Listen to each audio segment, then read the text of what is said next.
Ayan. Binidyo ko na tuloy.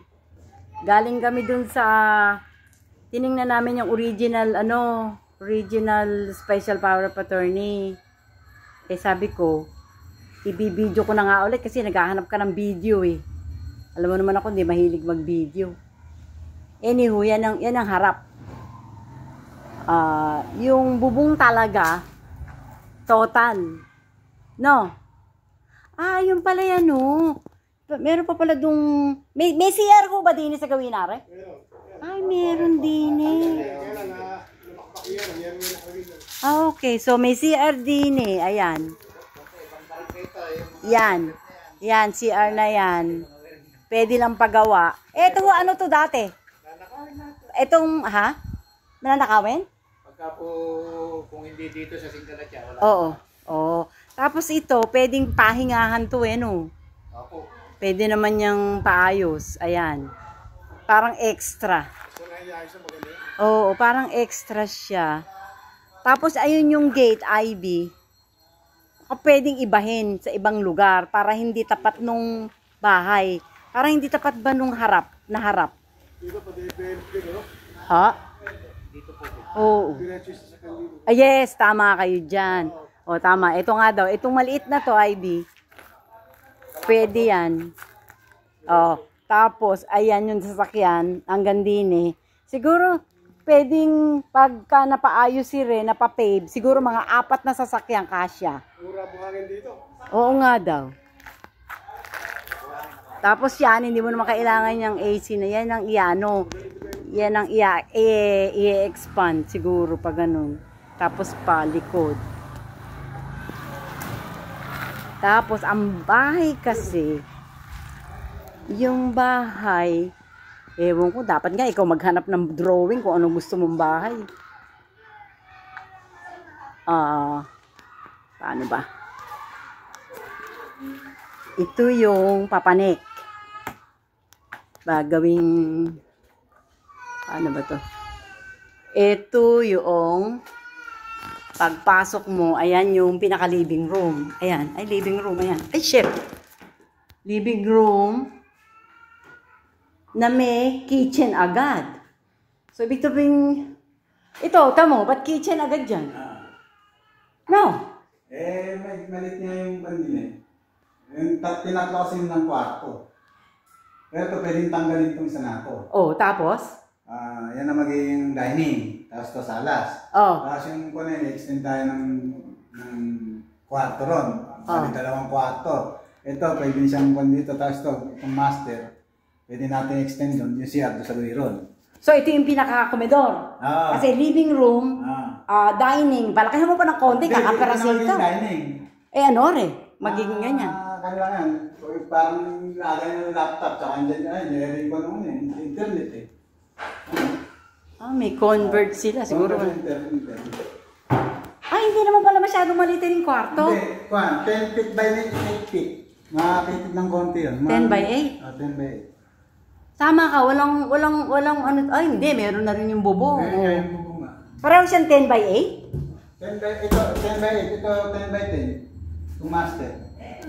Paano itong palalakihin? Tibagin yan. Tibag yan. Tibag to.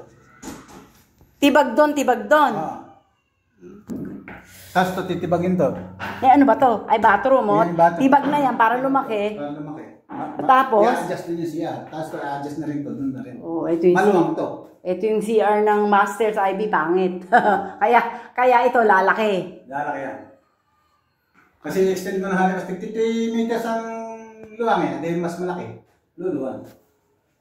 Magiging semi-bungalow to. Bungalow talaga. Ano lalaki? Hindi. Lalabas siya natin eh. Tatanggalin na to. Kasi extend na rin eh. Ito lababan na to. Tanggal na rin to. Tanggal yan. Kumbaga to, luluwag to. Kasi to tatanggalin to eh. Maluwag na to. Tatanggalin niya isang kwarto. Isang kwarto tatanggalin para maging kwarto ron 2 sa likod. Tapos yung likod na yan, dito magiging kusina na. Diyan ang magiging kusina. Saka banyo. Ay, pababing. Marami naman silang lupa. Maraming lupa kasi pag gagamitan doon sa bakod, pwede na panambak dito. Dyan.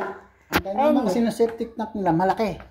Oo. Malaki. Hindi ba pwede maglagay ng extra dirty kitchen dyan? Magkakaroon po yan pagka meron tayo, extend natin yung mga 3 meters sa dirty kitchen sa likod yun. Di ba? Tulad to, di ba? Ito, dito tayo magkakaroon ng dirty kitchen. Yung kayarihan ng bahay, meron tayo sa katabi. Ito CR na to. Tibag yan. Tibag. Pero saan magkakaroon ng pangalawang CR? Dito sa kabila. Dyan na rin. Ililipat lang natin. Dyan na CR. Ando na ilalagay natin doon. Oo. Para yung deposito as is din, yung deposito. Oo, magkakaroon lang tayo ng hititan doon sa gilid. Oo. Kasi kung sakasaling may living pahitit, may hitit. Diba?